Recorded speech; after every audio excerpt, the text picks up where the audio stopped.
The 1973 Kennedy half-dollar is more than just a coin, it's a piece of American history that holds both sentimental and numismatic value. Whether you found one in pocket change or inherited it from a relative, the 1973 Kennedy half-dollar is worth learning about. So let's dive deep into the history, design, and potential value of this iconic coin. The Kennedy half-dollar series began in 1964.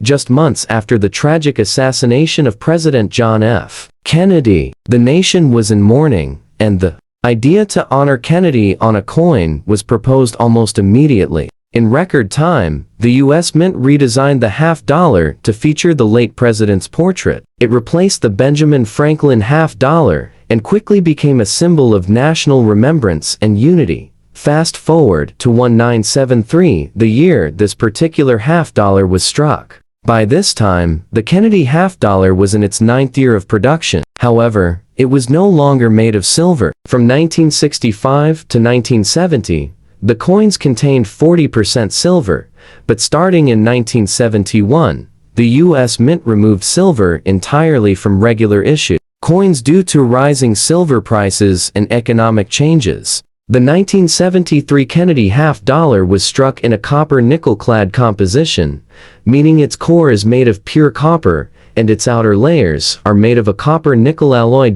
In terms of design, the obverse or front of the coin features a left-facing portrait of John F. Kennedy, designed by Gilroy Roberts. His initials, Gr, are subtly engraved below the neck cut off. The word liberty arches over Kennedy's head, and the phrase, "In God We Trust," is split on either side of his neck. Below the bust is the date, 1973. The reverse or back of the coin was designed by Frank Gasparo. It displays the presidential seal, which includes a heraldic eagle holding an olive branch and arrows, symbolizing peace and military readiness. Above the eagle are 13 stars, representing the original colonies, and a ring of 50 stars surrounds the design to represent all U.S. states. The words United States of America curve along the top edge, and half-dollar sits at the bottom. Now, let's talk about the mint marks. The 1973 Kennedy half-dollar was struck at 3 mints: Philadelphia, Denver, and San Francisco. Coins struck in Philadelphia carry no mint mark. Denver coins have a small D mint mark on the obverse, just above the date. San Francisco coins, which were made for proof sets, bear an S mint mark and have a mirror-like finish with frosted designs. It's important to note that in 1973, Kennedy half-dollars were not released into general circulation. Instead, they were only distributed in U.S. mint sets and proof sets. That's why it's relatively rare to find a 1973 Kennedy half-dollar in pocket change today. If you did, it likely came from a broken set or someone who spent it unknowingly.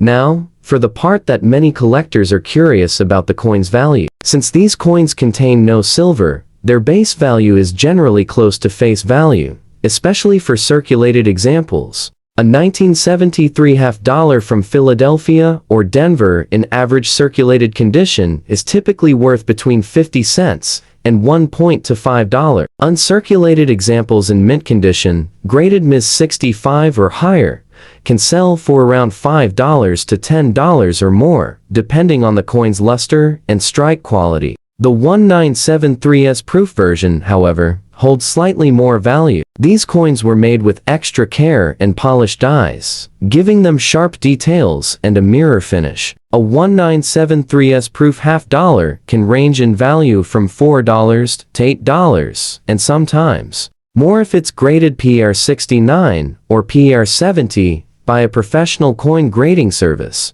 There are also a few errors and varieties known for the 1973 Kennedy half-dollar. These include die clashes, off-center strikes, and double dies. While rare, such errors can significantly increase a coin's value, sometimes fetching $50, $100, or even more, depending on the severity and demand. In conclusion, while the 1973 Kennedy half dollar may not be a silver treasure like the earlier 1960 seconds issues, it's still an important collectible for anyone interested in modern U.S. coinage. It's a reminder of a defining era in American history, a tribute to a beloved president, and a fascinating part of the U.S. Mint story. Whether you're a seasoned collector or just getting started, the 1973 Kennedy half dollar deserves a place in your collection. Thanks for watching. If you enjoyed this video and want to learn more about valuable and historical coins, don't forget to like, subscribe, and hit the notification bell. Drop a comment below and let us know, do you own a 1973 Kennedy half dollar? What's your favorite coin in your collection? Until next time, happy collecting!